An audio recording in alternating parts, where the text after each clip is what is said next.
नमस्कार दोस्तों, मैं मानस गुप्ता आप सभी का स्वागत करता हूं अपने YouTube channel the versatile mentor पे। कैसे हैं आप सभी? आशा करता हूं आप सभी बहुत अच्छे होंगे और अपनी तैयारी जोर शोर से कर रहे होंगे। दोस्तों, मुझसे बार बार एक चीज़ पूछी जा रही थी कि भैया हम रूटीन क्या फॉलो करें जिससे कि हमारी पढ़ाई अच्छे से हो पाए।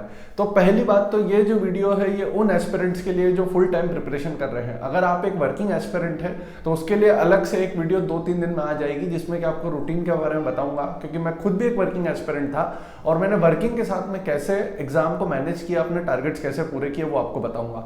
अभी हम फिलहाल बात करते हैं वो सारे बच्चों की जो full time preparation SSC CGL 2023 2024 या सीएचएसएल या किसी भी एसएससी एग्जाम की प्रिपरेशन कर रहे हैं।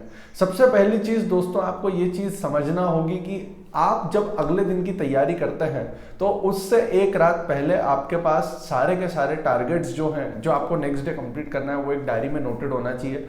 मैं बहुत पहले से आपसे कोई ये सभी चीजें बता रहा हूँ कि आपके पास एक पूरी किताब होना चाहिए जिसमें कि आपके पर डे टारगेट्स आपके पास होना चाहिए।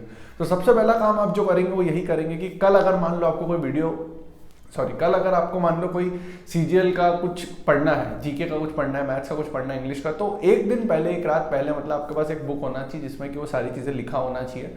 नेक्स्ट डे जब आप उठते हैं तो सबसे पहले उठते से आप क्या करें, सबसे पहले उठते से आपको जो चीज करना चाहिए वो कैलकुलेशन करना चाहिए। और ये काम आप कोशिश करें कि सुबह करें। अगर आप रात में पढ़ने के आदी हैं, अगर आपको लगता है कि आपकी पढ़ाई रात में ज्यादा अच्छी होती है तो कोई प्रॉब्लम नहीं है। देखिए, हमारा मेन कंसर्न ये है कि आपके टारगेट्स पूरे होना चाहिए, आपकी पढ़ाई अच्छे से होना चाहिए। सुबह शाम ये आपके ऊपर डिपेंड करता है कि आपकी बॉडी जो है बायोलॉजिकली कहाँ पे मैक्सिमम आउटपुट दे पा रही है। मेरे हिसाब से सबसे पहले उठते से आपको कैलकुलेशन करना चाहिए, फिर वोकैब करना चाहिए, क्योंकि कैलकुलेशन करने से जब आप कैलकुलेशन करते हैं तो आपका दिमाग एक्टिव होता है और एक्टिव होने से उसके अंदर फिर बाकी चीज़ें बहुत जल्दी एंगेज होंगी।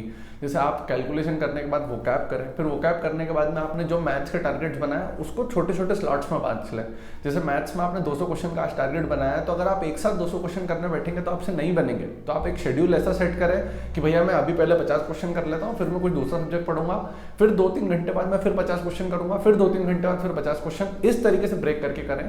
इससे क्या होगा कि आपके टारगेट्स भी आपको अचीवेबल लगेंगे। अभी क्या होता है, आप सोच लेते हैं कि मैं पूरे 200 क्वेश्चन एक साथ कर लूँ, तो वो पॉसिबल नहीं हो पाता है। ठीक है दोस्तों, तीसरी और मोस्ट इंपॉर्टेंट चीज जो आपको ध्यान रखना है वो ये ध्यान रखना है कि रात को सोते समय कभी भी इंग्लिश और जीके ना पढ़ें। इससे आपको दिक्कत होगी, क्योंकि रात को पूरे दिन की एफिशिएंसी खत्म होने के बाद आप पूरा सोने की तैयारी में होते हैं। उस टाइम आपका दिमाग जो है वो लेस एक्टिव स्टेट में होता है, लीस्ट एक्टिव बोलेंगे हम। तो उस टाइम पे उसके पास बहुत कम समय और बहुत कम बोझ होता है कि वो झेल पाए। तो इसलिए उस टाइम मैं ये कोशिश करता हूँ कि मैथ्स को करें, आप मैथ्स में भी प्रैक्टिस करें, क्योंकि प्रैक्टिस में क्या होता है कि आपका दिमाग ऑटोमेटिक चलता है, दिमाग जो है वो कैलकुलेशन में एक्टिव हो जाता है, तो आपका दिमाग मैथ्स के क्वेश्चंस करने में ज़्यादा लगेगा। तो आप कोशिश ये करें कि रात के समय में मैथ्स को करें और उससे पहले वाले समय में आप बाकी सब्जेक्ट्स को ध्यान दें।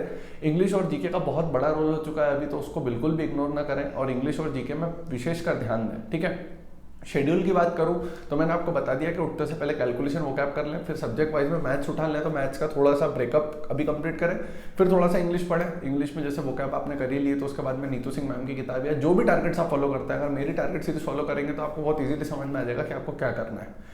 तो दोस्तों, ये था एक वीडियो उन सारे एस्पिरेंट्स के लिए जो पूरे दिन स्टडी कर रहे हैं। ठीक है, रही बात मॉक कब दे, तो बेटा मॉक अभी सैटरडे संडे में दो, अभी मत देना मॉक, क्योंकि पहले आप अपना सिलेबस एक बार कंप्लीट कर लो। आपने देखा है 2023 में सिर्फ 7,500 वैकेंसी आई है। वो एक बीच में लॉलीपॉप आया था 38,000 वैकेंसी का, क्योंकि पीएसए की वैकेंसीज बहुत ज़्यादा खाली थी, है ना। लेकिन अब शायद मुश्किल है कि इतनी वैकेंसीज कभी आए, तो आपने वो मौका तो गवा दिया है, लेकिन कोशिश करें कि अगला मौका ना गवाएं। ठीक है, ये 2023 गोल्डन अपॉर्चुनिटी है। इसके बाद सीईटी आ जाएगी तो बैंकिंग के बच्चे भी आपके साथ कंपटीशन में आ जाएंगे, रेलवे के बच्चे भी कंपटीशन में आ जाएंगे। तो इस चीज़ को समझें, अपना ध्यान रखें, पढ़ाई करते रहें। अगर पढ़ाई नहीं करेंगे तो आपका कुछ नहीं होगा। कंसिस्टेंसी इज द की, मैं बार बार बोलता हूँ।